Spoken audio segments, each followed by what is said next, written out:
Assalamu alaikum students. My name is Hamad Zafar and welcome to Science Matrix. आज का हमारा topic है error, precision and accuracy. आज हम ये सीखेंगे कि हमारी मेजरमेंट्स के अंदर एरर क्यों आते हैं। ओके, ये एग्जामिनेशन पॉइंट ऑफ व्यू से काफ़ी इम्पोर्टेंट लेक्चर है। पेपर में इस तरह के क्वेश्चंस आ सकते हैं, तो इस लेक्चर को बच्चे बहुत एहतियात से, बहुत गौर से आपने सुनना है। सबसे पहले व्हाट इज एरर? एरर क्या होता है? कोई भी मेजरमेंट हम ले लें, बेशक जितनी मर्जी केयरफुल क्यों ना हो। जैसे इस मार्कर की अगर हम मेजरमेंट लेंथ मेजर करें, बेशक जितनी मर्जी हम उसके अंदर एहतियात बरतें, लेकिन कुछ ना कुछ अमाउंट ऑफ एरर, अनसर्टेनिटी, गैर यकीनी उसके अंदर आ जाएगी। तो एरर बेटा क्या होता है?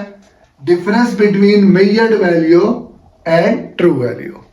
जैसे कि इसकी एक्चुअल मेजरमेंट है 5 सेंटीमीटर और हम जो मेजरमेंट कर रहे हैं इसकी वो है 5.1 सेंटीमीटर या 4.9 सेंटीमीटर। तो वो जो 0.1% एरर है उसी को हमने क्या बोला? एरर। या 0.1% जो उसके अंदर डिफरेंस आ रहा है उसी को हम क्या कह रहे हैं? एरर। तो एरर क्या होता है students? The difference between measured value and true value. True value वो होती है जो उसकी एक्चुअल वैल्यू होती है। एग्जाम्पल के तौर पे हमारे पास ट्रू वैल्यू है जी एक किसी भी चीज की, वो है जी 10 सेंटीमीटर। अच्छा जी, मेजर्ड वैल्यू हमने की वो कितनी है? 9.8 सेंटीमीटर। तो इन दोनों का अगर हम डिफरेंस लें तो वो है 0.2 सेंटीमीटर। इसका मतलब इस मेजरमेंट के अंदर 0.2 सेंटीमीटर क्या है? एरर है। इसी तरीके से हमारे पास डिफरेंट टाइप्स ऑफ एरर्स हैं। फिर हम ये देखेंगे कि एरर के काजेस क्या हैं, फिर वो कौन से तरीके हैं जिनसे हम इनको मिनिमाइज या कम से कम कर सकते हैं। तो सबसे पहले हमारे पास सिस्टमैटिक एरर आता है। सिस्टमैटिक एरर स्टूडेंट्स वो होता है जो सिस्टम में एरर हो, मतलब या ये पॉजिटिव डायरेक्शन में होगा या ये नेगेटिव डायरेक्शन में होगा। कैसे? जैसे हमने एक मेजरमेंट की, वो 5 kg हमें दिखा रही है ऑलरेडी, मतलब अभी हमने उसके अंदर कोई मेजरमेंट स्टार्ट ही नहीं की। विदाउट स्टार्टिंग मेजरमेंट वो हमें ऑलरेडी कितना शो कर रहा है? 5 kg। तो हमेशा हमारी एरर कैसे आएगा कि जब भी हम मेजरमेंट लेंगे तो एंड रिजल्ट में हमें 5 kg एक्स्ट्रा मिलेगा। तो इसका मतलब क्या हुआ कि इस तरह के एरर को हम आइदर इंस्ट्रूमेंट चेंज करके चेंज कर सकते हैं, वरना हमारे पास कोई तरीका नहीं है। या उसमें ये है कि हम उसको एंड में जाके -5 कर दें तो तब भी हमारा काम बन सकता है। तो systematic error occurs consistently in one direction, either positive और नेगेटिव। ये जो जीरो एरर होता है ना, इसको भी हम सिस्टमैटिक एरर कह सकते हैं। या ये सेम वे में चेंज होता है, मतलब बार बार उसी तरह की गलतियां आती रहेंगी। इसके काजेस के फॉल्टी अपरेटस। फॉल्टी अपरेटस का मतलब क्या है कि हमने जो अपरेटस यूज किया है वही अच्छी मेजरमेंट या ट्रू मेजरमेंट नहीं दे रहा। बार बार मेजरमेंट कर रहे हैं तो वो गलत मेजरमेंट दे रहा है। इसका मतलब हमारा अपरेटस क्या है? फॉल्टी है। Wrong calibration.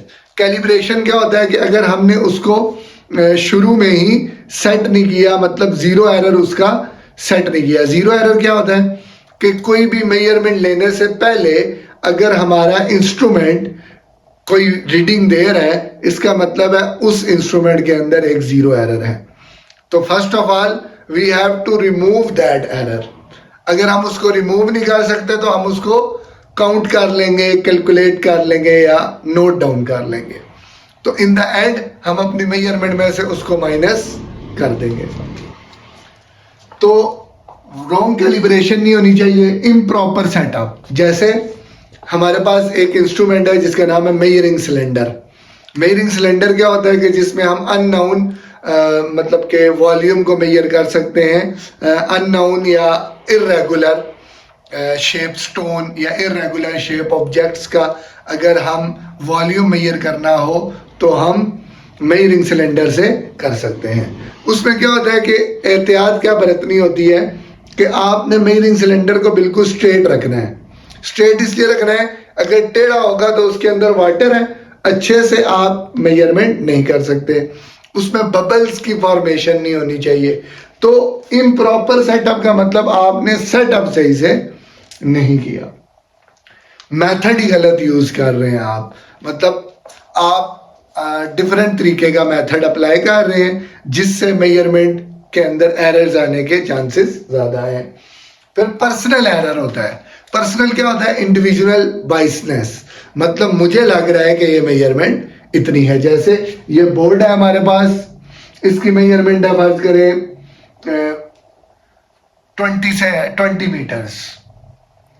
अब मैंने मेजरमेंट की, मुझे मिली 19 सेंटीमीटर या 19 मीटर्स, तो मेरे नज़दीक मैं कहूँगा कि ये मेजरमेंट क्या है, बहुत अच्छी है, मतलब बेहतरीन है, इसमें कोई एरर नहीं है। इसका मतलब मैंने अपनी मेजरमेंट को तरजीह दी। असल में उसमें एरर हो सकता है, लेकिन मैंने क्या कहा कि ये मेजरमेंट ओके है। तो अगर हम पर्सनल बाइसनेस को इसके अंदर लेके आएंगे, इंडिविजुअल बाइसनेस को इसके अंदर लेके आएंगे, तो एरर हमारे पास किस किस्म का आएगा? सिस्टमैटिक एरर आएगा। फॉर एग्जाम्पल, एक स्केल है, ऑलवेज शो कर रहा है 5 kg या 0.5 kg एक्स्ट्रा, तो इसका हम कुछ नहीं कर सकते अनलेस कि हम ऑपरेटर्स को चेंज कर दें या ये नोट डाउन कर दें और एंड रिजल्ट में हम उसको माइनस कर दें। इसी तरीके से स्टूडेंट्स, हमारे पास एक और किस्म है एरर की, वो है random error. Random error students, ये अनप्रिडिक्टेबल एरर है, किसी भी रीजन की वजह से हो सकता है। Random errors that changes randomly in each measurement, मतलब मैंने मेजरमेंट की और वो मेजरमेंट जब मैंने की तो उस टाइम हवा नहीं चल रही थी, किसी भी चीज की मेजरमेंट। अब मैंने दोबारा मेजरमेंट की, अब हवा चल रही थी, तो अब इसमें कोई कुछ नहीं कर सकता, हवा की वजह से मेजरमेंट चेंज आ गई।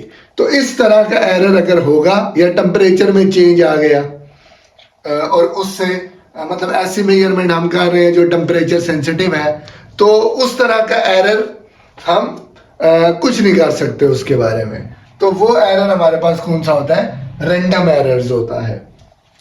अब इसके काजेस क्या है हमारे पास? ह्यूमन रिएक्शन, मतलब पहले वो किस तरीके से देख रहा है, अब वो कैसे चेक कर रहा है। दूसरे नंबर पे आती है हमारे पास इन्वायरमेंटल चेंजेस, जैसे हवा चल रही है, टेम्परेचर में चेंज आ रहा है, तो उससे भी आपकी मेजरमेंट चेंज आ सकती है। Measurement time with stop watch, मतलब अगर हम कोई मेजरिंग कर रहे हैं टाइम की स्टॉप वॉच के साथ, तो उसकी वैल्यू बार बार क्या आ रही है? चेंज आ रही है। इसका मतलब जूं जूं हम डिफरेंट वैल्यूज ले रहे हैं, उसकी वैल्यूज में भी चेंज आ रहा है, जो कि एरर्स हैं। अब how can we minimise systematic error? Systematic error को हम कैसे खत्म कर सकते हैं? खत्म तो नहीं कर सकते, it can be minimise, reduced. तो how can we reduce systematic error? अगर हम ऑपरेटर्स को चेंज कर दें, अगर हम कैलिब्रेट कर लें, प्रॉपर सेटअप को यूज करें, मेथड को, इंस्ट्रूमेंटल टेक्निक को चेंज कर दें, इम्परफेक्शन इन एक्सपेरिमेंटल टेक्निक से भी एरर होता है, और in experience of a person भी हो सकता है। मतलब जो बंदा इसको परफॉर्म कर रहा है एक्सपेरिमेंट को, उस बंदे को आइडिया नहीं है कि मैं किस तरीके से कर रहा हूं। या पर्सनल बाइसनेस को भी ख़त्म करके आप चेक करेंगे तो इस एरर को रिमूव या मिनिमाइज किया जा सकता है। इसी तरीके से random errors can also be minimise, how? By taking repeated measurement. अगर हम बार बार मेजरमेंट लेंगे और उनकी एवरेज ले लेंगे डिवाइडेड बाय जो भी होगा नंबर, अगर हमने 3 मेजरमेंट्स ली हैं, लाइक x1, x2, x3, तीनों वैल्यूज को ऐड करें, डिवाइडेड बाय 3 करें, तो ये हमारे पास एवरेज आ जाएगी। और एवरेज जो होती है उससे हम इस एरर को क्या कर सकते हैं, मिनिमाइज कर सकते हैं। इसी तरीके से स्टूडेंट्स हमारे पास दो और टॉपिक है, उनको हमने देखना है। एक है प्रिसीजन और दूसरे नंबर पे आती है एक्यूरेसी। प्रिसीजन क्या होती है, हम कोई भी मेजरमेंट कर रहे हैं ना, हमने एक दफा मेजरमेंट की, दूसरी दफा मेजरमेंट की, जैसे एक डार्ट है, हम उसको बुल्स आई के ऊपर फेंकना चाह रहे हैं, मतलब ट्रू वैल्यू के ऊपर फेंकना चाह रहे हैं, तो हम बार बार मेजरमेंट कर रहे हैं, तो कभी मेजरमेंट करीब आ रही है ट्रू वैल्यू के, कभी नहीं आ रही। तो व्हाट इज प्रिसीजन? प्रिसीजन होता है how close repeated measurement are to each other. जो हम बार बार मेजरमेंट कर रहे हैं, मेजर्ड वैल्यू, वो आपस में कितना करीब है, दैट इज प्रिसीजन।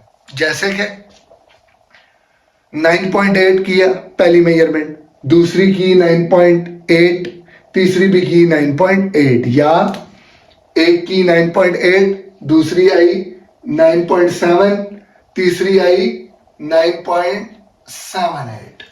तो these values are close to each other, not to the accurate value but close to each other।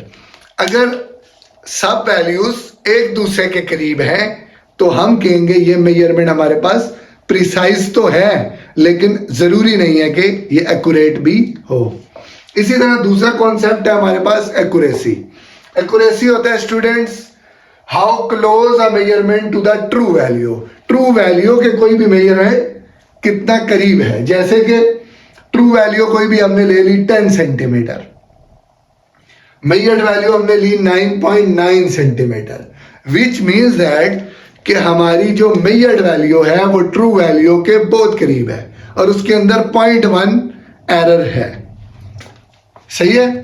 तो these are some concepts related to precision and accuracy.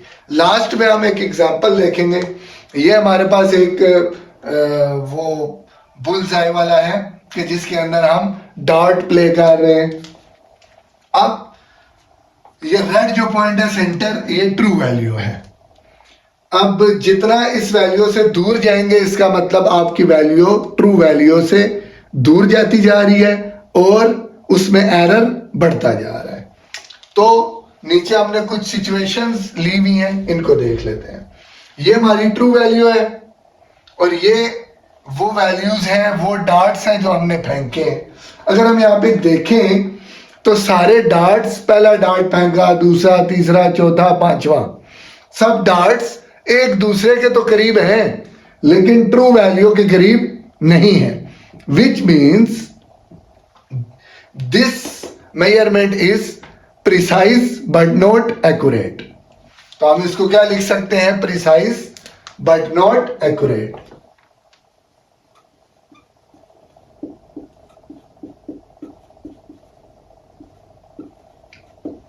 दूसरे number पे देखें अगर, तो हमारे पास क्या आ रही है कि ये आपस में सारी वैल्यूज दूर दूर हैं लेकिन ट्रू वैल्यू के सब करीब हैं, विच मीन्स कि ये एक्यूरेट तो है लेकिन प्रिसाइज नहीं है। प्रिसाइज क्यों नहीं है? क्योंकि ये आपस में करीब नहीं है।